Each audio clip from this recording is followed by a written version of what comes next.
Hello, my friend, and welcome to this episode of A Call to Leadership. I'm Dr. Nate Salah, your host. So glad you are here. On this episode, we tackle a monumental question. Is it possible to be perfect? In the 5th chapter of the book of Matthew, Jesus says, be perfect. Well, is it possible?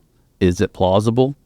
Is it even worthy to attempt that pursuit? Well, I think it comes down to understanding the meaning and the message for leaders, for people in business, for people in families, for people in life, and unpacking that in such a way that helps us to embrace this amazing call to rise higher. I've invited Joe Thompson and Travis Revelle back on the show to help me unpack this worthy construct. Can't wait for you to listen in. This is A Call to Leadership.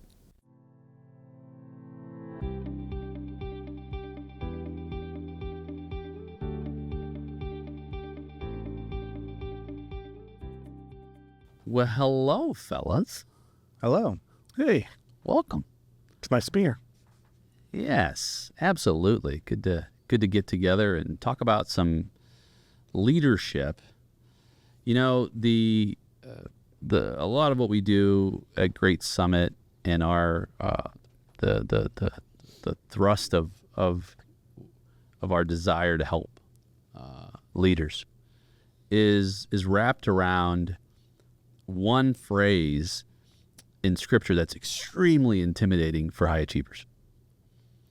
And it's in the 5th chapter of Matthew 5:48, and Jesus ends his Sermon on the Mount and the Beatitudes, that whole chapter, and he says, therefore, be perfect, as your Father is perfect. Like, it's just a little intimidating. And not heavy at all. Light lift. First thing that comes to mind. Intimidation. That's scary. I mean, as and I think most high achievers, right? I think that we like to have goals that are achievable because we're used to achieving those goals. And so when you say live a perfect life like my Father, that does not sound like an achievable goal to me, right? So most people would just say, it's not me. I'm out. I'm not even going to try, because why try if I can't win, right? High achievers win. That's the feedback loop that keeps you going, is the win, right? And so when you put something in front of them that is unattainable in the sense until you dig into it, right? I'm not even going to try to do that. I can't do that. And that probably turns a lot of people off from that, which therefore turns a lot of people off from just Christ in general, because you set this unattainable goal that I need to try to achieve, and I can't achieve that. I'll never be worthy. I'll never be worthy. So why try? So we talk a lot about radical love and Jesus as a tactician. When I read this, I see a tactic that he uses here that I think is genius. Because he says, be perfect as my Father is perfect. Not perfect like I am perfect. Which he was perfect, right? Right.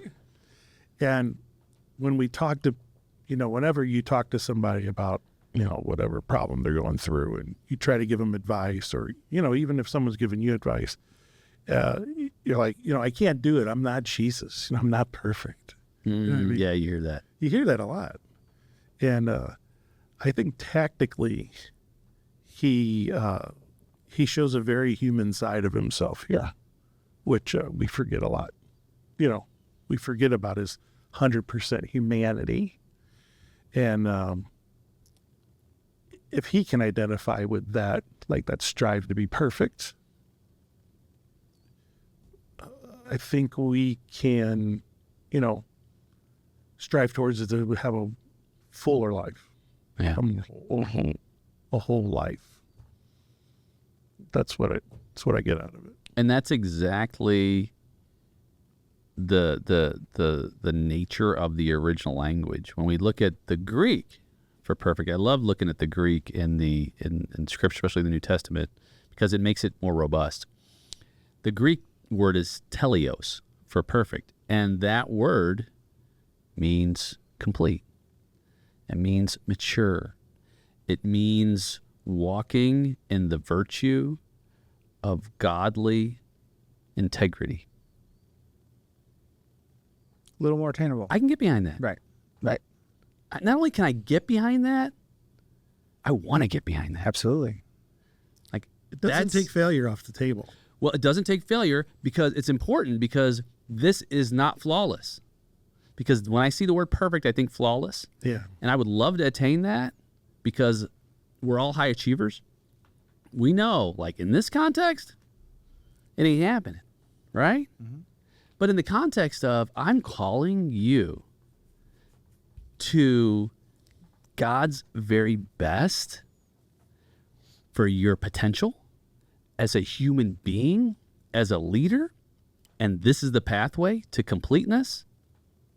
This is the pathway to raising that standard higher than you ever thought possible, not because I want you to fail, but because I know you have it in you.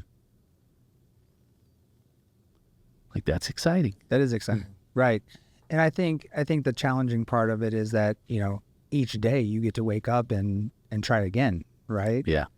Like, it's not, looking back on your life and saying, did I achieve perfection?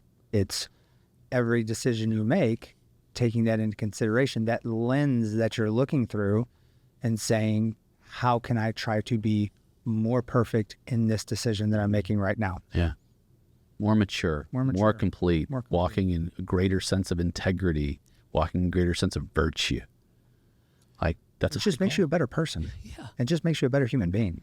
Think about the difficulty it is in doing, like, in your lifetime, doing one thing perfect. A gymnast scoring a perfect 10 or throwing a perfect pitch. It takes so much of your life to achieve like that one perfect thing, right? So like at Great Summit, we're just saying, hey, take that energy, right? And make the thing because I've strived for a lot of things in my life to be perfect or to be perfect at them. And it's constantly failing because you're flawed, right? Mm-hmm. Speak for yourself. But the way he lays it out here, no, doctors. Oh, stop. The way he lays it out here, this is something like worth spending a lifetime doing. Right. And it is something that is attainable in this sense. Almost easier in a way than being, a perfect runner or perfect at anything. No, and there's no need to even you can break down that misunderstanding of like what we think a full life looks like, right? It's such a misnomer because we often lean heavy, especially those of us in the business world. We lean so heavy on the business side. We lean so heavy on the financial side. And truth be told, there's merit in providing a financial safety and financial needs for your family, and that's important.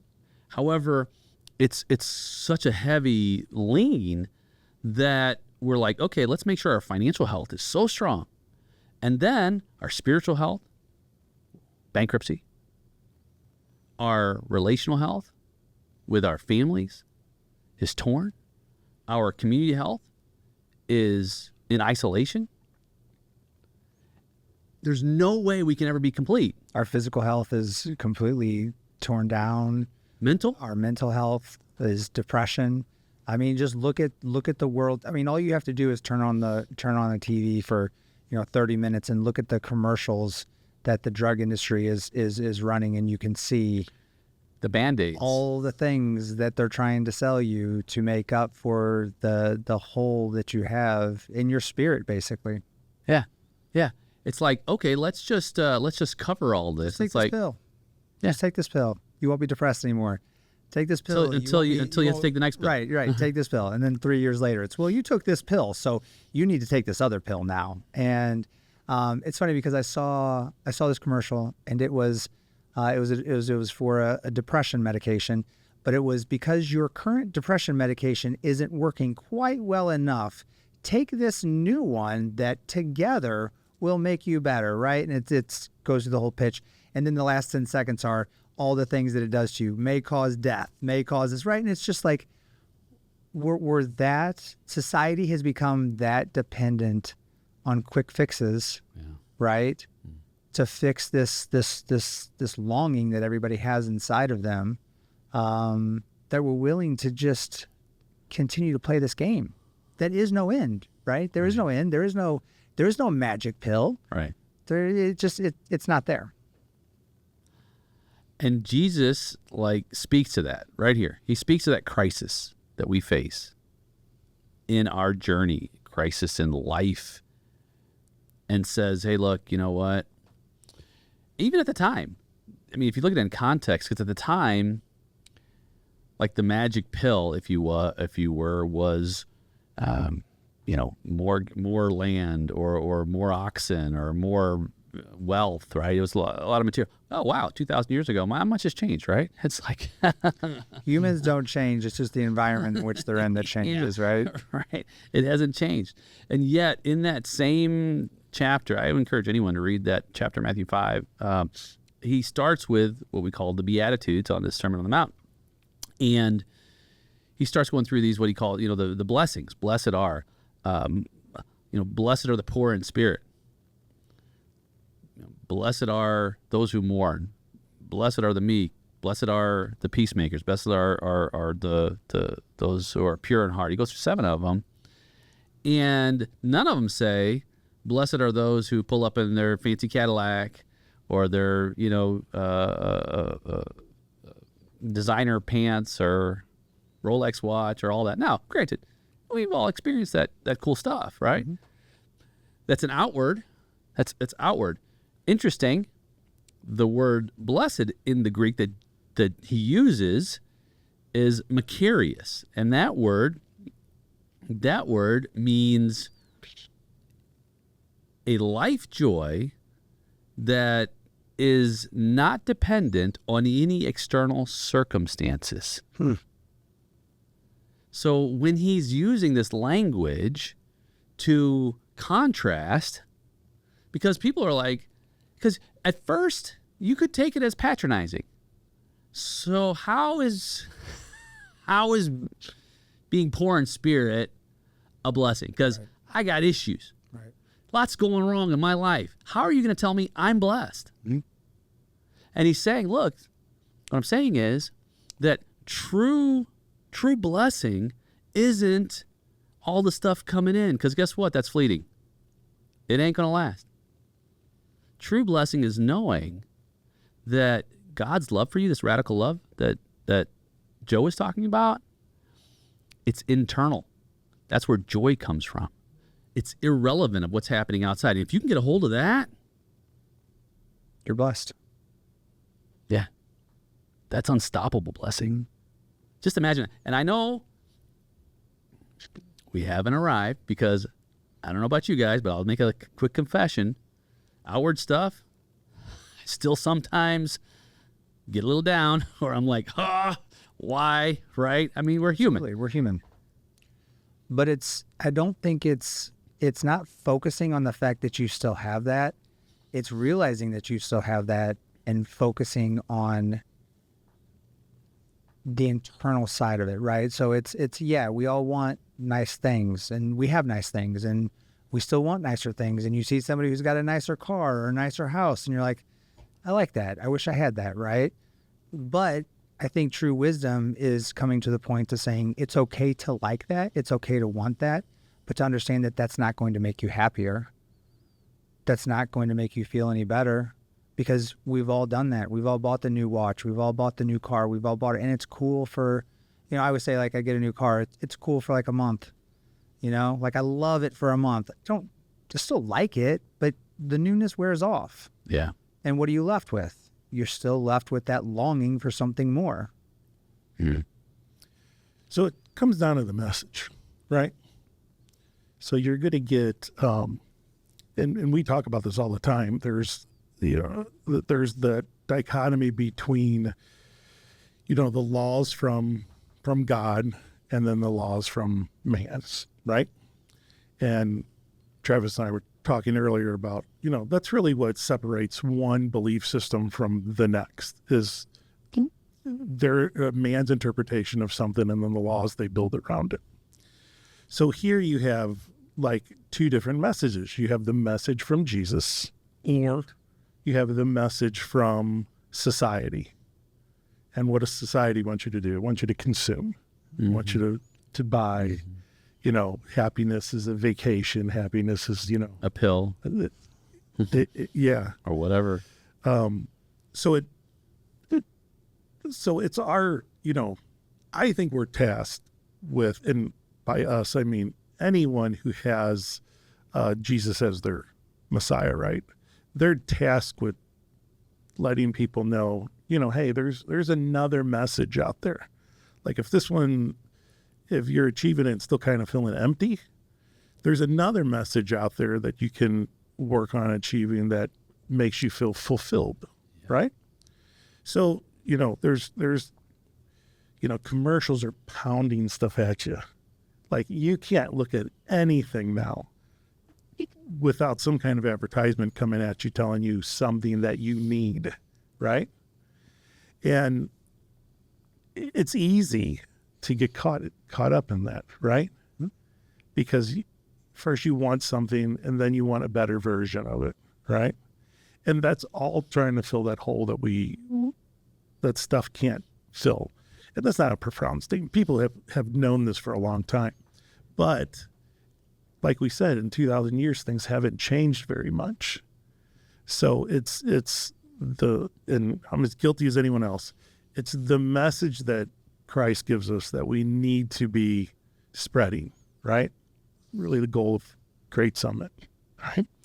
And let people know that, hey, there's another way to be fulfilled, right? Yeah. You could work a job that doesn't pay you a lot of money, have a family, and you're perfectly fulfilled with your family life and your relationship with your wife or your community and things around that. So something to keep in mind is, if you're a Christian and you know this message, to share it. The depth of how Jesus describes this, it goes even deeper with the blessed. That same word, Macarius, is a word that was reserved for the Greek gods to explain their joy outside of space and time. It gets pretty deep. Mm-hmm. It gets pretty deep. Like, and his hearers would have understood this to say, that's you. I totally understand, and I am with you through these struggles and these challenges. We've got to go deeper.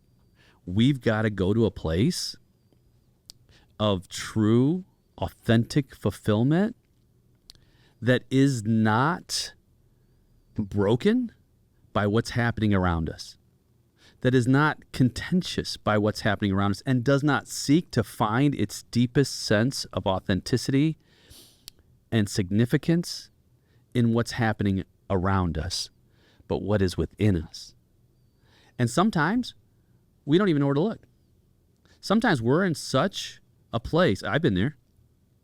I've been on a one-way road to nowhere. And I thought the parties, the money, the trips, the girls, the party favors, all of that was going to be fulfilling.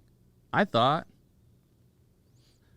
awesome. In fact, by the world standards, the cars, the motorcycles, business, the world standards, you know how you're labeled? You are labeled, this is the 90s, by the way. I know you make fun of me for living in the 90s. You are labeled as the man. You've heard it, right? Right. You've heard it. Yeah. Oh, you are the man. Yeah. You are the man. Well, why do I feel so empty? Right. Tell me that. Riddle me that, Batman. Yes, another 90s term. Kicking and screaming. We're dragging you out of that. And so it's like, okay, yeah, all right. Well, what happened? Because I checked all those boxes. Where's my prize? Emptiness, loneliness, depression. Right. And I think that even worse, right, is that like when you're younger, you're in business and you're starting out, right? It's always, when I make this, I'm going to be happy, right? And then, God blessing, willing, you make it and you're still not happy. So it's, let me make more, right? And then you're on that cycle. And then you're like, well, let me start buying some stuff. That'll make me happy. And so, you buy all the things and you're not happy. And then it's, let me do the experiences, right? I'm a kid that, I'm more of a 2000s guy, right? So it's always about, the experiences, right? Like, the festivals, the vacations, right? All these, and, you feel good in the moment, but when that moment's over, you're not fulfilled. And you're constantly seeking the next best thing. And just like a drug, it's got to be bigger and better and more expensive, bigger experiences. Until finally you've done it, right? You've done all the things and you're still left there and you're lonely and you're broken and you think that you're just mentally broken because you don't know what I've done everything. I've done everything that everybody told me to do that's going to make me happy, and yet I'm not happy. And you have no idea what you're missing. Exactly. But we do. Exactly. Because in John 10:10, Jesus says, I have come that you should have life and have it abundantly. Have it to the full. I'm like, okay. I'm listening. That was a crossroads of my life. 25 years old. Got challenged. You should get to know Jesus. I'm like, all right. I accept the challenge. I'm like, go where the rabbit hole takes me. Because guess what? It ain't working out so good right now. Right. And I think I've got everything that I ever thought I wanted in life, and it ain't doing the job. And this is the path. This is the path. This is the path that he says. It's like, okay, let's roll. Let's roll. Be perfect. Like, slow your roll. Hold on a second. Right. It's like, no, let me explain what that means. Because you're fragmented. You're so far from complete, you can't even see it. I think a lot of this comes down to defining what are you working for? And I think as you grow, either physically grow and get more mature, or you grow in spirit. I think defining why I don't feel guilty working hard because now I know what I'm working for. Like, it's a purpose outside of myself. It's a purpose for mission. It's a purpose for, Great Summit. I wish I would have thought that at a younger age. Like, that I want to work for, like, the betterment of that person. Yeah. Not me. Right? It's worthy cause. But you don't have the emotional maturity to think that when you're 22, 23, 24 years old. You just don't have it. So you let all the messages that are coming from the outside influence you. But purpose-driven hard work is good for you. Mm-hmm. You know what I mean? As long as you have I don't want to even say a higher purpose. As long as you have a purpose that you're working for that benefits something other than yourself, then I think you can work as hard as you want. That's part of what we're talking about, is you lose your sense of purpose. You lose, like, okay, well, I thought this was all the why, right? And then you're like, okay, well, this has no purpose. I mean, not outside of the moment. And then you're like, okay, well, there's got to be something deeper. There's got to be more. There's got to be more purpose. And we talk to people all the time who are like, I don't have purpose. And what happens when we don't have purpose? We're really, like, not even living at that point. Agreed.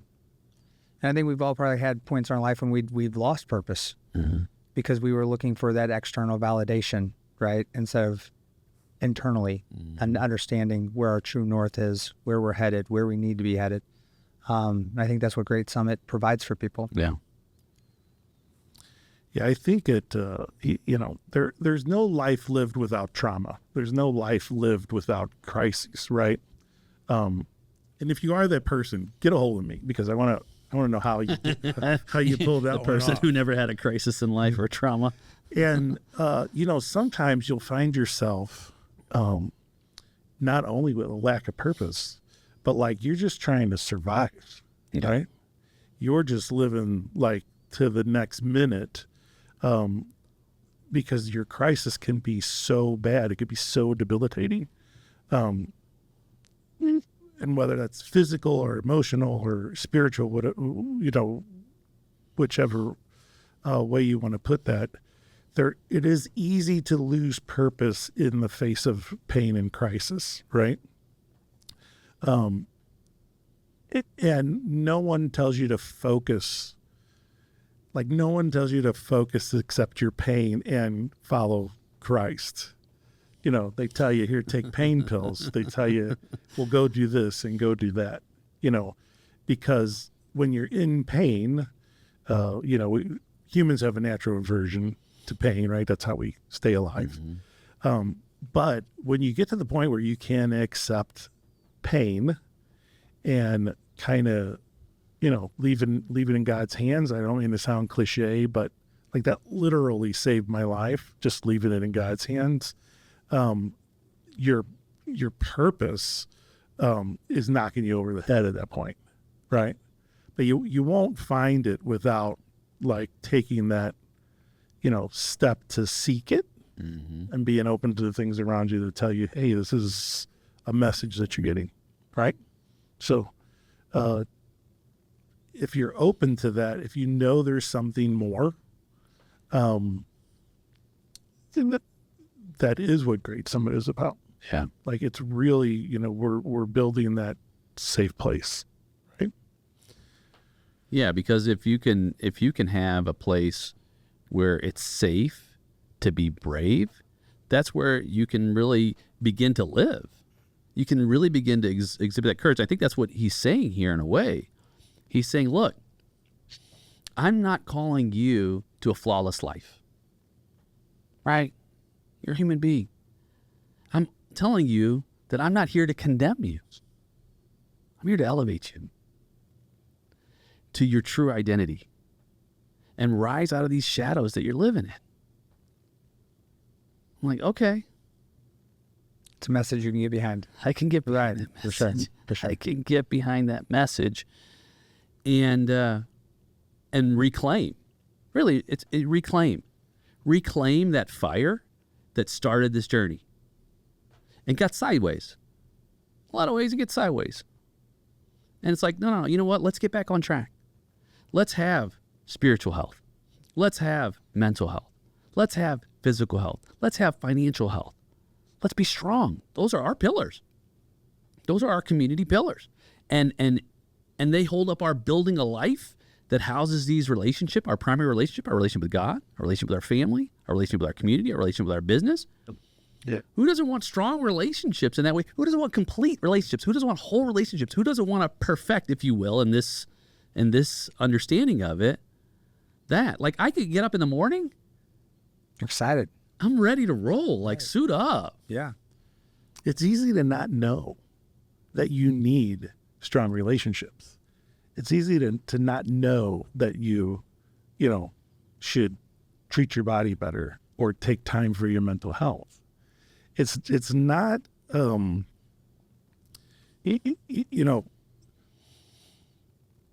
Were you ever injured as a kid and they tell you to walk it off? Right. All the time. Yeah.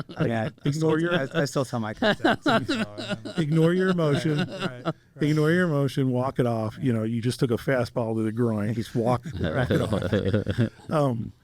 We do that so much. We dissociate ourselves with feelings that would guide us to those places where community and our health and our mental well-being and is all in good order, because you're constantly told be in good financial health, right? That comes at you a lot. Be in good financial. So you can be a better consumer. Yeah. Yeah. So you can buy more drugs. About your mental health, and your physical health and your spiritual health. So that deepening of your faith, right, in God, I think opens you up to being more aware in general of like how important the relationships in your like how many times have you and I'm just talking about us in the room, like how many times have we shortened time that maybe we spend with our spouses, or I don't have kids but your kids, because you were working on your financial health, right? I mean, that's easy. Too many times. And it's celebrated. What do you decide? Yeah. You know? Oh yeah. But what are you going to miss most? Like if you had to write down, you're on your deathbed, these are all the things that I don't want to miss. Nobody's going to say I'm going to miss work. Nobody. Closing that deal. Right. But we're so brainwashed by society into. I agree. And I think, another way to look at it, right? Like, there's all these challenges, right? I mean, I think that's kind of the new thing, right? Like it's a physical challenge, or, hey, this is a financial challenge, or, hey, this is a juice challenge, right? Everybody wants to do a challenge. So, I think this is just a logical next step. This is a life challenge, right? This is a holistic life challenge that's made up of 4 key components. And we believe that if those 4 key components are in alignment, you're going to have a fulfilled life. And at the end of the day, right? Like, I think that's what people are searching for, right? They want to feel their life is fulfilled. And we want to help people get there. Yeah. But I think that's our calling, right? Like as a group, as an organization, it's to help people find that fulfillment, so that they can reciprocate that and push that down to somebody else so they can also find it. And I think that that's really important. And so I challenge people to just take a look, see if this is for you. Yeah. If you're ready to take that next step in your leadership journey, truly. Like I wouldn't even consider community. Like I don't want to sound like off put by it. But like when I'm trying to be healthy, I don't think about, being involved in my community, helping people in my community. I do a lot of charity stuff, but I don't think of it as community. Like I have a soft spot for veterans, right? I'm not a veteran myself, but especially wartime veterans that come back. And I spoke with someone who went to their city hall and they kind of got a program together for veterans that come there, and it gives them a safe place to be. They play pool, they play darts, they can talk amongst themselves, and we know that's like very therapeutic for people going through something, to know other people are going through it. But like I have never considered doing that because like I got to work or something, like how am I going to squeeze that in on my calendar? But like that compared to what I do on a 9 to 5, 9 to 9 basis, it's just so much more important, right?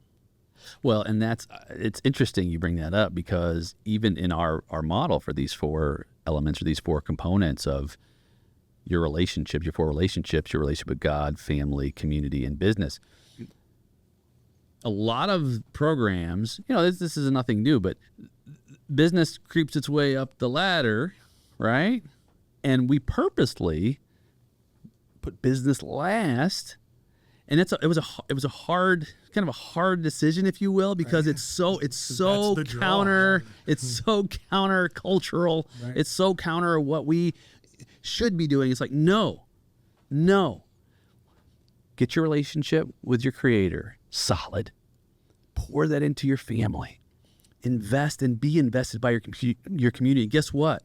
It's all going to pour into your business. Absolutely. It's all going to pour right into your vocation and make it stronger. That's it. Make it sustainable as well. It's a more sustainable model. Yeah.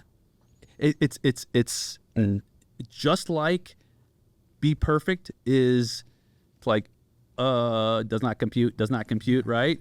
This doesn't compute, but it adds up. You know, you said something there. You said it's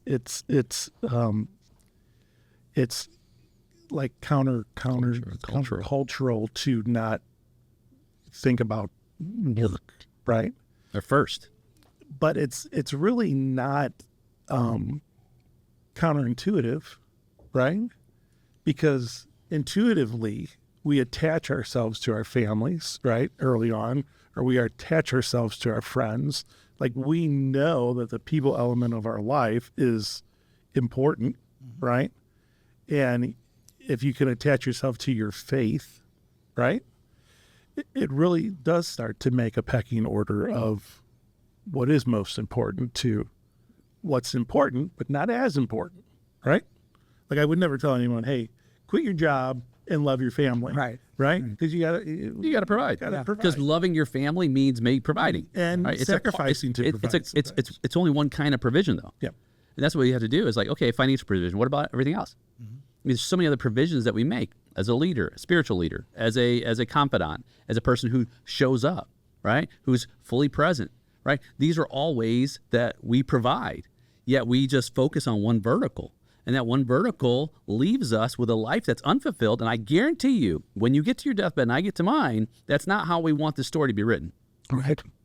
I'm super guilty of that. Like, I really am guilty of not putting those things first. And whenever I do a podcast or, you know, the three of us hang out and I go home, my wife always says, oh, I love the mood you're in when you come home. You know, you're more considerate, you know, you're more supportive to me emotionally, blah, blah, blah, because I'm in that state. I'm with like-minded people, right? But you don't have that, you don't always have that accessible to you on your regular everyday life. And this is how we build the accessibility to that 24/7. Yeah. The old adage, show me your friends, I'll show you your future. Right? Well, 1,000,000%. And this is community. Like when we're together, we're doing community, and then that pours naturally into the vocation. In fact, I have one of my team members who started coming to a Bible study on Monday nights. I invited him to a study, and it's community, right? It's a bunch of guys getting together and going through different books of the Bible. And tax season came, and so in the traditional sense, right? Nobody would ever fault me. Of course, you know, if you've been a listener, you know, we have an accounting and advisory firm. Nobody would ever fault me for saying, hey, you know, it's tax season. You can't leave at 4:30 now for that time with community and Bible study because we've got returns to do. Nobody would ever say, oh, Nate. You say, no, that's the right thing to do, right? I mean, we got work to do here. Hmm? However, based on this model, it's like, hey, man, you're free to go.